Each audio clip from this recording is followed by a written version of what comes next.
and welcome back to Bookish Theories. In today's video, we'd like to talk about Stray Kids' Thunderous, focusing on a little breakdown and analysis of the concept, the lyrics, and the music video. Thunderous is a song written and co-composed by three Racha that expresses their desire to fight the people who nag them and let their voices be heard no matter what the rest of the world might say. Much like it was anticipated by the noisy Thunderous trailer, this time around Stray Kids are facing a noisy danger that threatens to silence them, but as we see in a second, the naggers that the boys are singing about have their work cut out for them because Stray Kids are not backing down anytime soon. If in the trailer we saw that the concept was loosely inspired by action movies like Deadpool, Thunderous portrays a story in comic book form where the boys play the role of powerful entities that channel an ancient force in order to defeat their enemies. As we see in a second, the concept of the video is heavily inspired by traditional Korean folklore and practices, but according to Felix himself, the main source of inspiration were none other than the Dokebi, which are goblins belonging to Korean mythology that are either identified as nature deities or as spirits having incredible abilities. While they're usually known for being tricksters, the Dokebi can also be helpful creatures that defend people against evil, and this duality is conveyed in the video as well, because in the story, Stray Kids play the role of goblins who don't play by the rules, but are ready to fight the nagging individuals that the song is all about.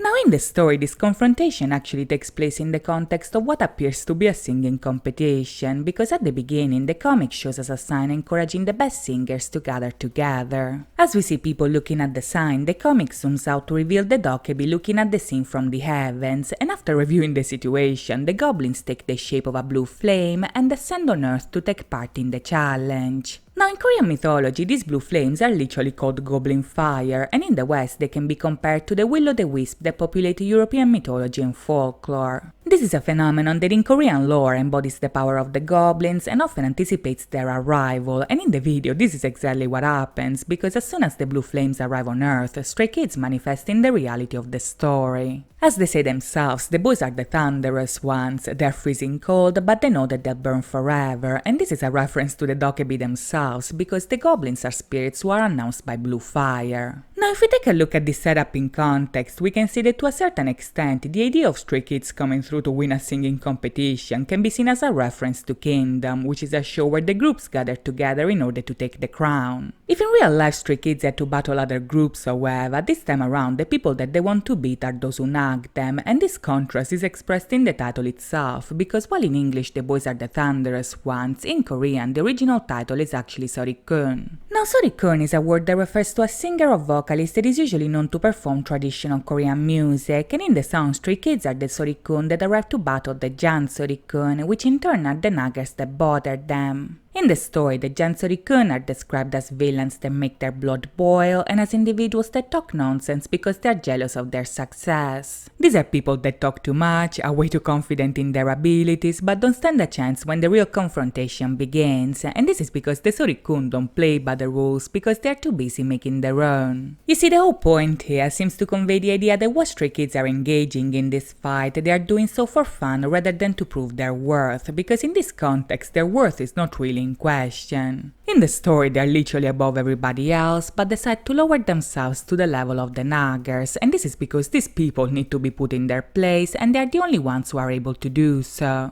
If these people like to nag, Lino lets us know that their voice can go against 100. They won't stop until they are satisfied, and they won't back down until these people won't shut up. So much like the Dokebi, who are both tricksters and defenders, Stray Kids come through both to defend people against these fools and to ridicule them the way that they deserve. As Sumin explained in the Q&A, the message of the song essentially focuses on fighting back and living your life according to your rules. Even if these people make life difficult because they tell them to do this and that, Stray Kids will continue down their path because they won't allow the naggers to silence them, so while their voices are loud, Stray Kids are here to prove that their voices are louder. At the beginning, for instance, Changbin introduces himself as the shouting one. He's the one who chooses his own path and the one with a tough attitude that can be compared to a train that goes recklessly down the track. His powerful introduction is also doubled down by Han, because in his lines he compares the group to a fierce hurricane that will mark the last day of these fault finders, but in the lyrics they have no pity for these people because they had it coming and they actually deserve their comeuppance. As Changbin says, the naggers are like woodcutters without anything to cut, so as much as they like to talk, these people can say anything to lower his ego, because as we all know, Changbin is a man of principles and they have no power to change that.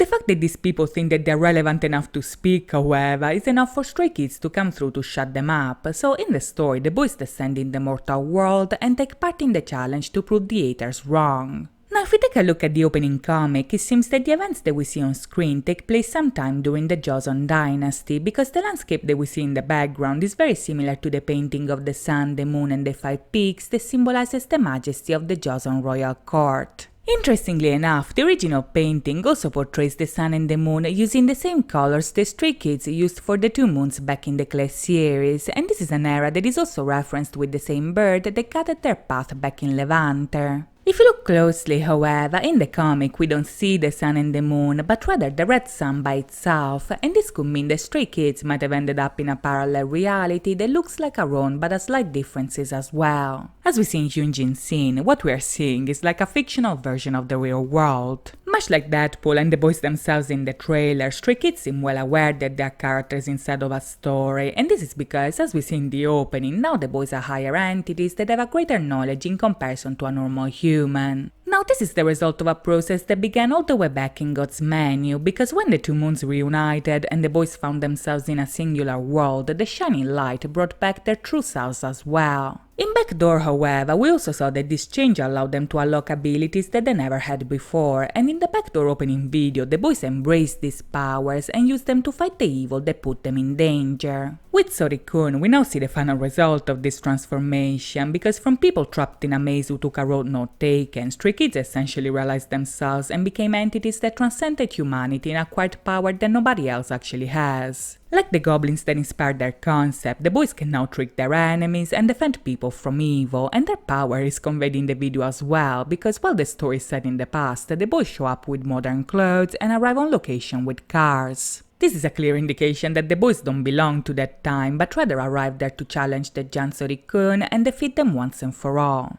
As we see in the video, Stray Kids are the champions of the people. The locals are on their side, they greet them, they cheer for them, and when they eventually drive the naggers away with their thunderous power, they celebrate them as well. In the final scene, for instance, we see 2 examples of traditional Korean performance. We see the Pummu, which is a performance belonging to farming culture that involves drumming and dancing, and then we see the lion dance, which is a performance with lion masks that was initially used to drive the evil away and bring peace and prosperity. If you look closely, Stray Kids also included this dance in the choreography, so by the end it's pretty clear that they are the ones who defeated the evil by driving the naggers away. They accepted the challenge, came down to earth, defended the people from evil, and eventually restored the peace. So in the final shot, the song ends with the boys having the final word and silencing the Jan Soriqun once and for all. So that's it from me today. I hope you guys enjoyed this video, and if you did, please think about liking and subscribing. As always, thank you so much for watching, guys. I'll see you next time. Bye bye.